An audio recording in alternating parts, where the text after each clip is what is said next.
আচ্ছা ভাই, আপনি 10 ঘন্টা ডিউটি করেন, তো আলদাবাতে কত রিয়াল স্যালারি দেয়?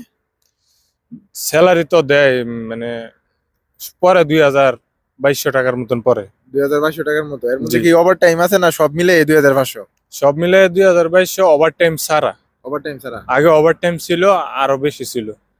তো ওই 2,000 কিংবা 2,200 রিয়াল, তো এখন তো 2,000 রিয়ালই, তো 2,000 রিয়ালে বাংলাদেশের কত টাকা হয়? হয় মনে হয় 50। অ্যারাউন্ড 50, 60, 65 কাছে। তো খাইয়ে দেয়া 50 পাঠান যায়? খাই দিয়ে 50 পাঠান যায়। পাঠান যায়। জি জি। তো এই কাজটাতে কি ভাই অনেক কষ্ট নাকি একটু সুখ আছে? না, অনেক সুখের কাজ, একদম হালকা কাজ। এসির ভিতরে? এসির ভিতরে কাজ, সারাদিন এসির ভিতরে। খালি মাল আসলে মালটা নামাও, রাখো, হিসাব করো। ডাক্তার কাজ দিলে পেপার দেখে মাল নামাও, একদম নর্মাল, একদম স্মার্ট কাজ। ইজি কাজ। ইজি কাজ। তো আপনি কি বাংলাদেশ থেকে কোনো কাজ শিখে আসছিলেন নাকি এই কাজে আসছেন? না, আমি বাংলাদেশ থেকে তেমন কোনো কাজ শিখি নাই। একটা কাজ জানতাম কিন্তু ওই কাজ আমি পাই নাই। এই কাজ পাইছি, তবে এখানে কাজ যখন ঢুকছি কাজে, আস্তে আস্তে শিখে নিছি। আস্তে আস্তে শিখে